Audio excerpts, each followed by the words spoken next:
Hey, in this video, we're going to try to find the probability of being in the positive orthant in a bivariate normal situation. And that means the probability that x is greater than 0 or equal to and y is greater than 0. Where x and y are the standard bivariate normal. That means mean 0, variance is 1, and then some correlation rho. We're going to do this two ways. One that's not in books or anything I've ever seen, and then the second way will be what you see in books and the way it's commonly done. So this is the standard normal or bivariate normal distribution, and it can be rewritten like this, and I'm not going to do that because I don't want the video to be too long. And I have a video on integrating the bivariate normal density showing that it is equal to 1, and that in there you can see how this relationship is done. Okay, so the first one, again, I have not seen. I'm not saying that it's original, I just haven't seen it. So we want to find this probability that x is greater than or equal to 0, y is greater than or equal to 0, which means we integrate over the first quadrant over using this density and dy dx. Okay, so the first thing we want to do is to convert this to polar coordinates, and so that's this section over here. So we let x equal r cosine theta, y equal r sine theta. The Jacobian is r. So then we plug in these information into here. So this becomes r squared cosine squared, and then this is r sine squared rho, and that's r cosine squared, quantity squared.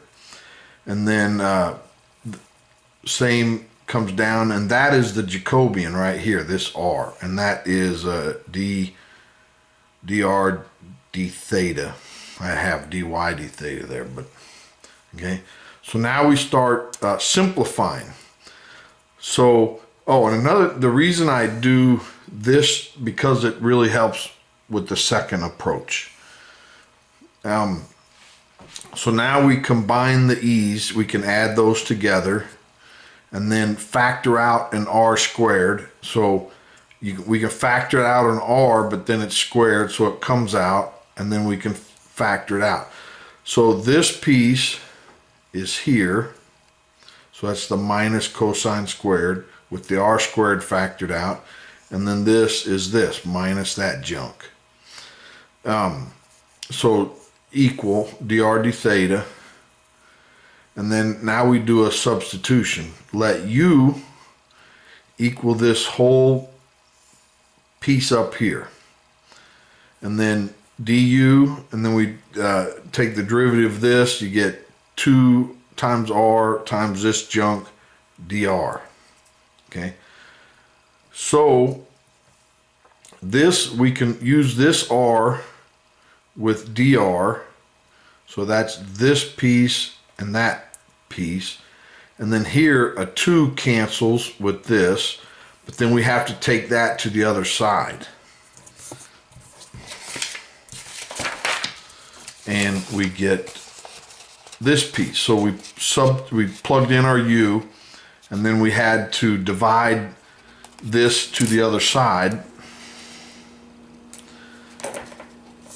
and here we are. And then when you plug in r equals 0 to our transformation, you get 0, and when you plug in infinity, actually you get minus infinity. So here's our limits of integration. Now when we integrate this, we get EU back, and then when we plug in negative infinity, it goes to 0, and then it's minus, you plug in 0, you get 1, so it's this piece here is minus 1, and that's what we get. That's what this is. And over here we subtract out a minus 1 and bring it to the top, so those pieces cancel. Next, we this fraction, we want to add those. So you have to divide by 1 minus rho squared, multiply by 1 minus rho squared, and then you get that, you know, it's a fraction, so you invert and you take this to the top, which is where this is, and then the bottom we just get this. So nothing fancy there. Next, if we factor out a cosine squared, if we pull out a cosine squared here, so then it'd be times, then we have, and if we divide by cosine theta, you know, because then it'll be squared. But sine over cosine is tangent, and the cosines would cancel. And we get this. And this square root of 1 minus rho squared, and that one of them goes into here, and that's reduced. Now, I didn't show a lot of these steps because I don't want the video super long, but make sure that that's right in your mind. Next, I want to factor out a 1 minus rho squared of this. So whoop, it comes out. And actually, when it comes out, it'll cancel with that. But then we have to divide by the square root of 1 minus rho squared because it's all squared. And we get this. And so the one we factored out cancels there and leaves this. And you know, there's our cosine squared from up there. And then we're just left with 1 and this. Now let's do a u substitution. So we let u equal this piece here, and du, and then this is d theta divided by, this is a constant, that's why it's here, but the derivative of tangent theta is cosine squared theta. Now let's plug that into our equation. We get this. Now, you know, this piece and this piece goes with d theta. That's over here. So it's just left with du. And then we get 1 plus u squared. The constant I just take out front. And then the limits of integration, if you plug in 0, this is left with minus p over that. That's what this is. And then if you plug in pi over 2, that goes to infinity, which means this whole thing goes to infinity, which is what this is. So now the antiderivative, or the antiderivative of this is arctangent of u, and again you'll have to look that up in a video. And we want to plug it in with this limits of integration. So we plug in infinity to arctangent, and that is pi over 2. And we plug in this, and we get that. Now let's multiply the pi 1 over 2 pi in, you know, it becomes 1/4, and then we're just dividing by this. Now the arctangent is one that if you have a negative in here, you can get rid of that and bring it out front. So make this a positive, and then that's a positive. So we're done. And that's the answer. That's the probability of being in the positive orthant, or the probability that x is greater than or equal to 0 and y is greater than or equal to 0. Now this is not the standard answer that you see in books, and we'll come back to that. So approach 2 is this. So now again, this is where we started with before. This is the standard bivariate normal distribution, and we want to make a substitution of, now if we take this piece into this squared, we have to divide it by the square root of that, because then when we square it, it comes back out whole. So we're going to let z be this piece here, okay, which is essentially those two combined. Now ignore the plots for now.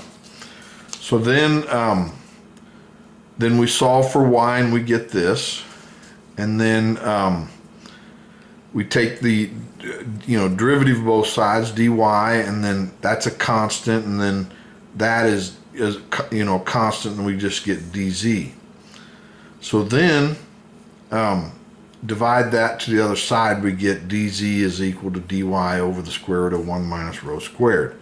Okay, so now this next step I don't think is 100% obvious why it works. But this is our original region, the xy plane, and we want to be in the positive orthant. And the way that I do it and the way my mind works, sides get mapped to sides when you make a transformation. So we have side 1 and side 2, and then the rest goes to infinity. So here we want this line means x is 0. Okay, so when x is 0, and you let y go from 0 to infinity, z goes to 0 to infinity. So this side gets mapped to this side. Now here, y is 0.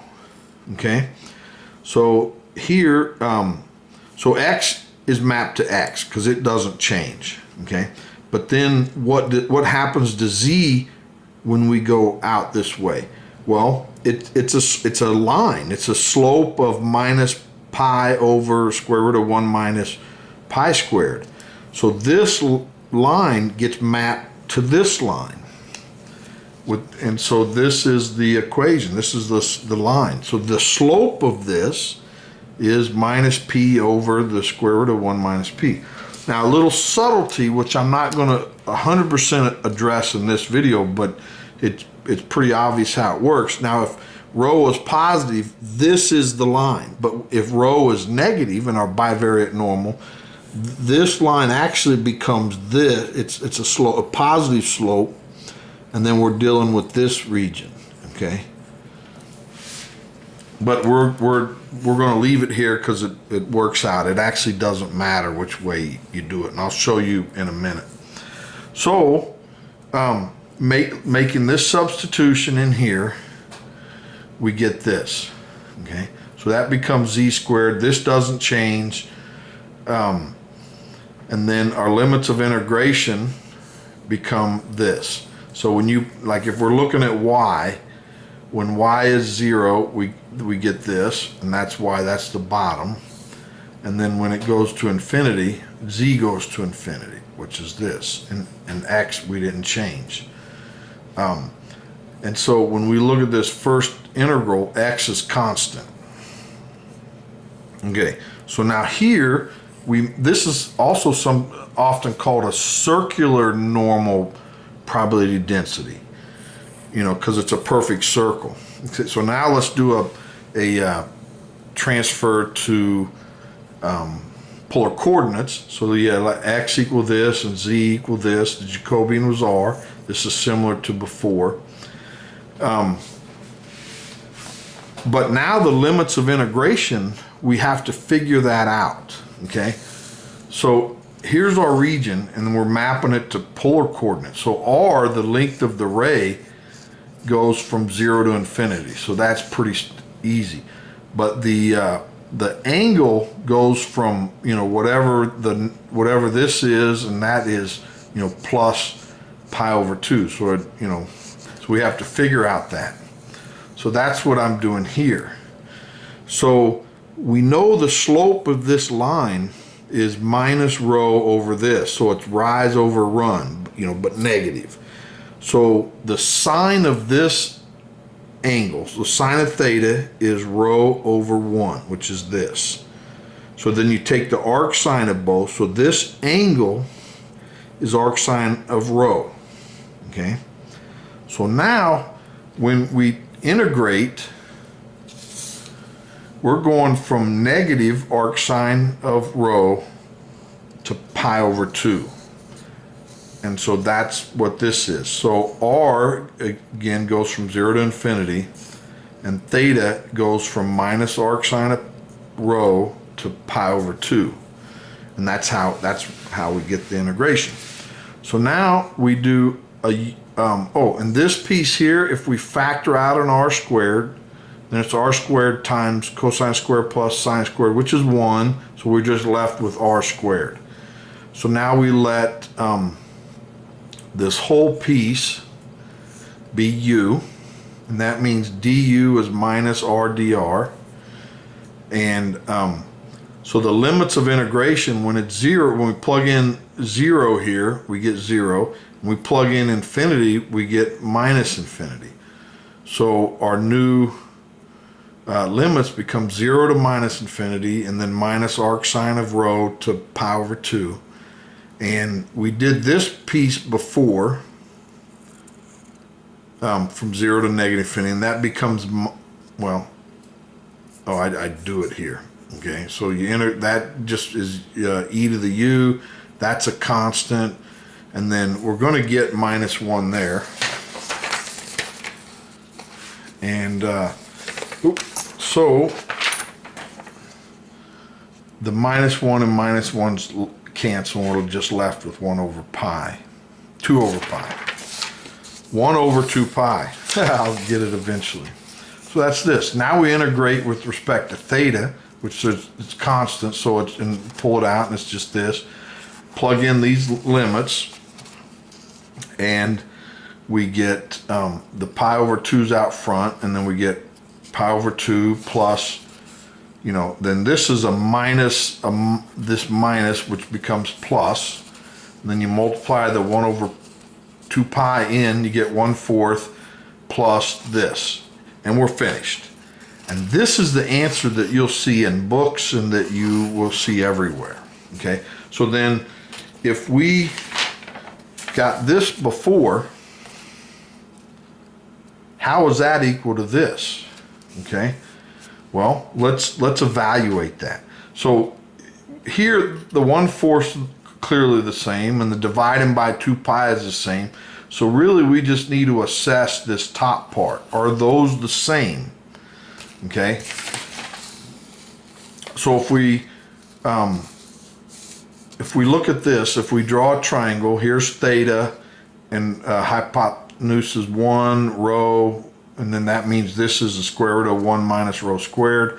So the sine of theta is rho over 1, which is this. Take the arc sine of both sides, and you get theta is equal to the arc sine of p. But if we take the tangent of theta, which is rho over this, we get that. Take the arc sine of both sides, we get this. So theta is this and theta is that, so that means these two pieces are equal. Well, that's what we wanted to show. So the answers are both equal and correct and are the same thing. Well, that's all I have for today, and so hope you enjoyed it. I did. It was fun creating this video, and hopefully I tried to explain each little step and detail that you understand it. That's the goal of these videos. If you like it, please like it and subscribe so you don't miss the next one. Thanks. Bye.